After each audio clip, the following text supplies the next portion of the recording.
की कुछ आंकड़े देखने के लिए माना जा रहा है पिछले कुछ सालों में 72,000 करोड़ रुपए बस लोन माफी हुई है एक बड़े कंपनी की, अदानी की।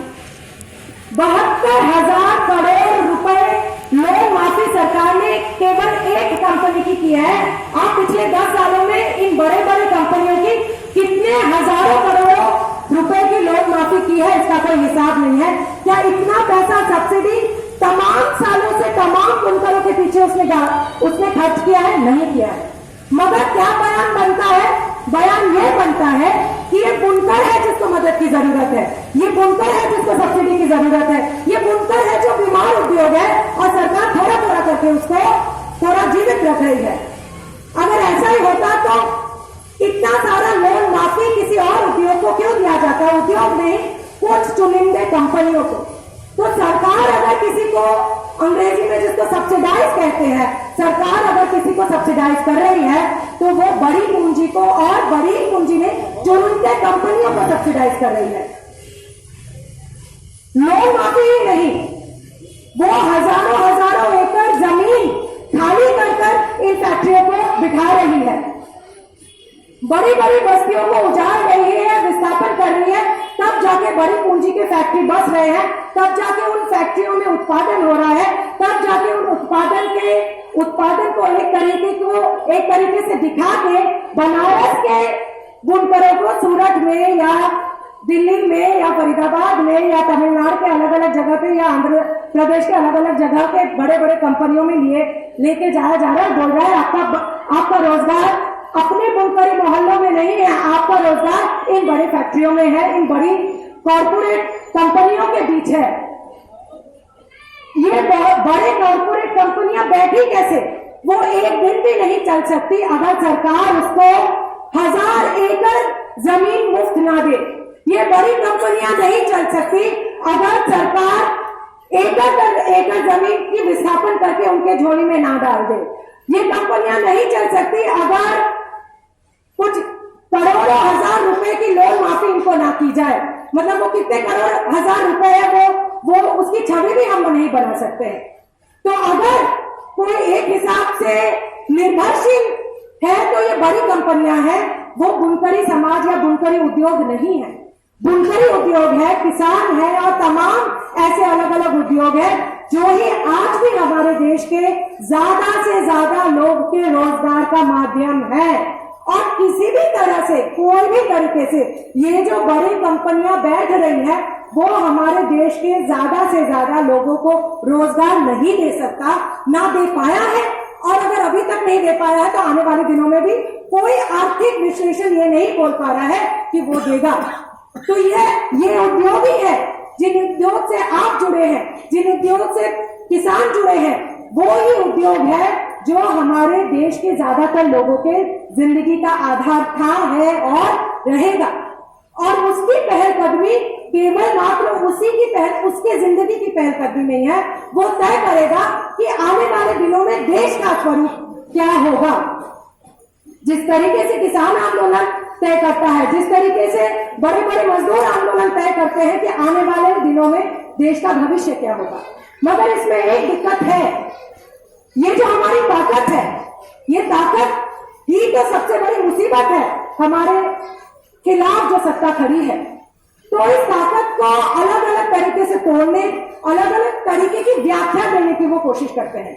जब बुनकर लड़ते हैं, अपनी हक की लड़ाई लड़ते हैं और हक कमाने के देश की लड़ाई लड़ते हैं, वो जब अपनी हक की लड़ाई लड़ते हैं तब बोला जाता है कि कोई एक विशेष समुदाय लड़ रहा है, वो कोई विशेष धार्मिक उद्देश्य लाता है या ऐसे अलग अलग चीजें लाता है ताकि इस लड़ाई को, जिसे हम कहते हैं कि डिफेंड करना पड़े अपने आप को, उसको अपने बचाव में तर्क देना पड़े कि वो क्यों लड़ रहा है। क्योंकि समाज में इस तरीके का हवा बनाया जाता है कि वो कोई एक समुदाय है, कोई एक ऐसी लड़ाई है जो देश को तोड़ रहा है, इत्यादि इत्यादि।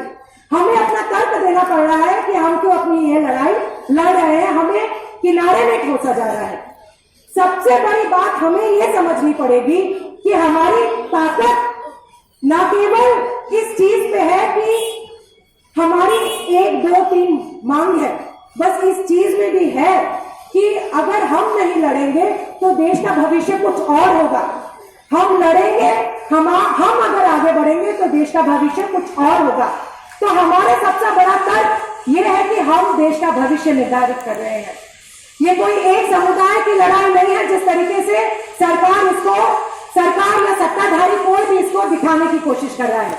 ये एक ऐसी लड़ाई है जो आने वाले दिनों में हमारी नई पीढ़ी, हमारे नए देश का निर्माण कैसे होगा वो बताएगा। और आज के समय की चुनौतियों को अगर ये लड़ाई नहीं उठाएगा तो वो आने वाले दिनों के देश को भी नहीं निर्माण कर पाएगा। तो आज के समय की जो चुनौतियां हैं उन चुनौतियों को लेते हुए अपनी लड़ाई की रणनीति हमें देखनी पड़ेगी और इस बात को समझना पड़ेगा कि हमारी लड़ाई केवल कुछ सब्सिडी की लड़ाई नहीं है, इससे बहुत बड़ी लड़ाई है।